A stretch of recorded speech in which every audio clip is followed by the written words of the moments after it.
And so I guess what I would ask you is, on a basic level, are the rise that we've seen in the market since '09, is it telling us something false? And are we headed into a future of a sort of new normal, a dark new normal, in which economic growth will be disappointing, markets will advance and then come back? And are the pessimists right this time, finally? What's your second question? That is it. So, first, I want to thank everybody for coming. This is the biggest crowd to which I've spoken since my bar mitzvah, and I think some of you were at my bar mitzvah. But clearly, there is a religious overtone to some extent. To the extent some people always think that the world is always going to get worse, and certain religions always make you think the world is falling apart, and you can't think the world is always going to get better, because then you wouldn't have anything to atone for.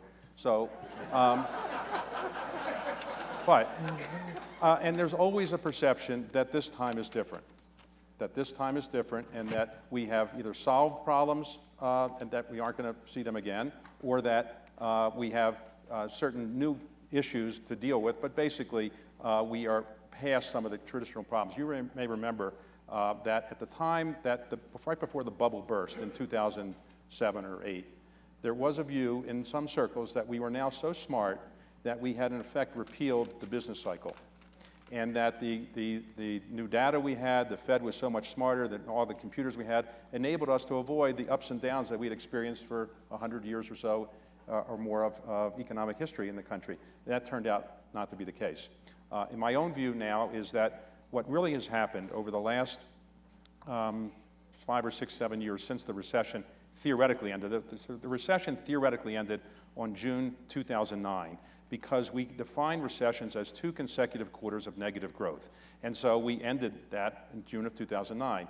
But my view is a recession is very outdated, and we should redefine recession, because my view is that when the unemployment rate goes back to where it was before the recession, maybe you've ended a recession.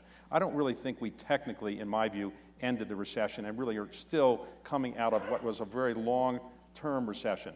And because the Great Recession was so deep, we underestimated how long it would take to get out of it. And I think we're still in the throes of getting out of it. And we've got another year or 2 before we're really going to be back to the kind of economic growth, unemployment rate that you really would expect after a recession ends.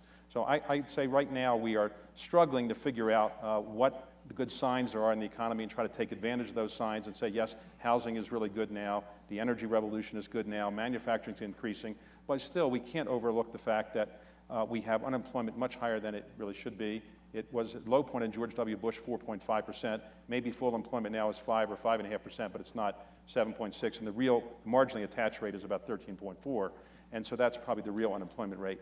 And we also experienced economic growth, best case this year of 2.5%, best case. And we really should be growing at 3% or maybe slightly better if we're going to really have the kind of economic prosperity we want. And unfortunately, as you point out, the income disparity is growing in our country. The wealthy are getting wealthier, and the poor are getting relatively poor. So I think we've got a long way to go before we get to any point where we can say we are comfortable where the economy is going. And I don't really know I have the solution for it. I was in government, as you pointed out, and I was asked, and I left 33 years ago, and I haven't been invited back since. So there's no evidence that I really have a solution for it. The most famous and best Treasury Secretary in the modern era is right here, and I think he has an answer for the solution to our economic problems, right?